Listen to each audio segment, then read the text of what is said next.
ప్రస్తుతం మనం BJYM X secretary నేరేటి Chandramohan అన్న దగ్గర ఉన్నాము. ఒకసారి అన్నతో మాట్లాడే ప్రయత్నం చేద్దాం.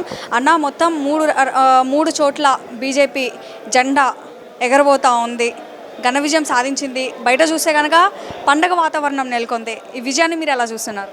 ఆనందపడుతున్నాను. ఈరోజు తెలంగాణ రాష్ట్రంలో కూడా తెలంగాణ కోసము ఈరోజు చాలామంది కార్యకర్తలు ఈరోజు పార్టీ కోసం పనిచేస్తున్నారు.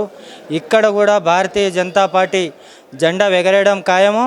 తెలంగాణ రాష్ట్రంలో కాంగ్రెస్ పార్టీని భారతీయ జనతా పార్టీ భూస్థాపితం చేస్తుంది. ఈరోజు మమతా బెనర్జీని ఎలా అయితే ఇంటికి పంపిరో పశ్చిమ బెంగాల్లో, అదేవిధంగా ఈరోజు కాంగ్రెస్ పార్టీని కూడా తెలంగాణ రాష్ట్రంలో తరిమి కొట్టే రోజులు ఆసన్యమైనవి. ఈరోజు ఆయన 6 గ్యారెంటీల పేరుతో కాలయాపన చేస్తున్నదే తప్ప మరొక మాట లేదు. కాలయాపన తప్ప ఇంకోటి 66 పథకాలు అన్నాడు. ఈ రోజు వరకు కూడా ఏమైనా అమలు చేసిండా? జాబ్ క్యాలెండర్ రిలీజ్ చేస్తా అన్నాడు. పదే పదే ఏదో అది సమావేశంలో చెప్తున్నాడు. యువతకు మోసం చేస్తున్నాడు, రైతులను మోసం చేస్తున్నాడు, మహిళలకు ఇచ్చిన హామీలను మోసం చేస్తున్నాడు, చదువుకున్న విద్యార్థినులకు స్కూటీ ఇస్తా అన్నాడు. ఆ విధంగా వివరిస్తుంటే తెలంగాణ ప్రజలు ఆలోచిస్తున్నారు. కాంగ్రెస్ పార్టీని వెంటనే భూస్థాపితం చేస్తారు.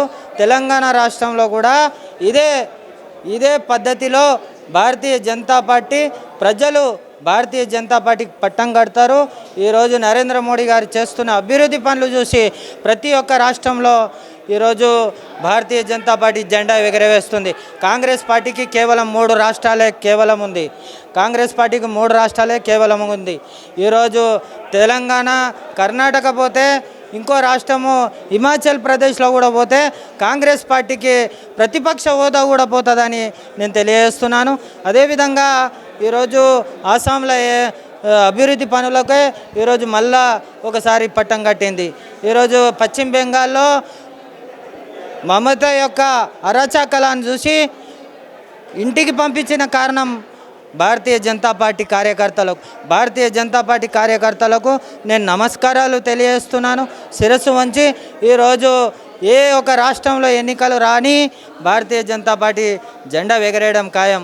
మా రామచంద్రన్న నాయకత్వంలో తెలంగాణ రాష్ట్రంలో కూడా అధికారంలో రాబోతుంది. యువత కూడా ఆదర్శంగా పనిచేయడానికి ముందుకొస్తుంది. రేపు జరగబోయే సభను కూడా విజయవంతం చేయవలసిందిగా, నరేంద్ర మోడీ గారి సభను కూడా విజయవంతం చేయవలసిందిగా నేను కోరుతూ, చాలా రాష్ట్రాలలో బీజేపీ కూడా బలపడతా ఉంది. దాని కారణాలు ఏంటంటారు? ఈరోజు తెలంగాణ అయినా వేరే రాష్ట్రాలైనా ఈరోజు ఏమి చూస్తుందంటే అభివృద్ధియే పట్టం కడుతుంది. కాంగ్రెస్ పార్టీ నాయకులు మాట్లాడేది ఏ విధంగా ఉందో మీకు తెలిసిందే. కాంగ్రెస్ పార్టీ నాయకుడు మల్లికార్జున్ ఖర్గే, ఏఐసిసి అధ్యక్షుడు, ఏమని మాట్లాడిండు? నరేంద్ర మోడీ గారిని తీవ్రవాదిగా పోలుస్తాడా? ఈరోజు దేశం కాదు ప్రపంచ దేశాలు ఆయనకు రెడ్ కార్పెట్ వేసి స్వాగతం పలుకుతుంటే కాంగ్రెస్ పార్టీ ఓర్వలేని పరిస్థితిలో ఈరోజు మాట్లాడడం చాలా బాధాకరంగా ఉంది. ఈరోజు ఏ ఒక్క హామీని నెరవేర్చలేని కాంగ్రెస్ పార్టీ యూపీఏ అధికారంలో ఉన్నప్పుడు మొత్తం కుంభకోణాలుగా మార్చివేసింది కాంగ్రెస్ పార్టీ కాదా అని నేను అడుగుతున్నా. ఈ ముఖ్యమంత్రి కూడా ఏమని మాట్లాడతాడు? పదే పదే చెప్తాడు అభివృద్ధి చేస్తున్నామని. ఎక్కడ ఉంది తెలంగాణ రాష్ట్రంలో అభివృద్ధి ఉందా? ఎక్కడ లేదు. రైతులు గోసపడుతున్నారు. రైతు భరోసా లేక మహిళలకు 2500 ఇస్తా అన్నాడు, యువతకు ఉద్యోగాలు ఇస్తానన్నాడు. జాబ్ క్యాలెండర్ కూడా ఈరోజు వరకు కూడా నెరవేర్చలేని ప్రభుత్వము కాంగ్రెస్ పార్టీ కాదా? ఈరోజు యువతకు సమాధానం చెప్పాలి రేవంత్ రెడ్డి. ఇక నీ పార్టీని మొత్తం తెలంగాణ రాష్ట్రంలో కాదు ఈ దేశంలో కూడా భూస్థాపితం చేయడానికి యువత కంకణం కట్టుకుంది. మీరు ఈరోజు మళ్ళా ఎన్నికలు వచ్చినాక ఏ ముఖంతో వచ్చి మాట్లాడతారో చెప్పండి. సర్పంచ్ ఎలక్షన్లో హామీలు ఇస్తారు, కార్పొరేషన్ ఎలక్షన్లో హామీలు ఇస్తాడు, మరి కౌన్సిలర్ ఎలక్షన్లో హామీలు ఇస్తాడు. మరి ఎక్కడ పోయింది మీ అభివృద్ధి? ఈరోజు యువత అల్లాడిపోతున్నారు. చదువుకొని జుట్లు పెంచుకొని ఈరోజు మిసాలు పెంచుకొని తెల్ల గడ్డం పెంచుకొని పెళ్ళిళ్ళు చేసుకోలేని పరిస్థితిలో ఈరోజు తెలంగాణ రాష్ట్రంలో ఉన్నారంటే చాలా బాధాకరణం. ఎందుకంటే నేను ఒక సామాన్యమైన కార్యకర్తగా మాట్లాడుతున్నా. నేనేం పెద్ద రాజకీయ నాయకునిగా మాట్లాడతలే.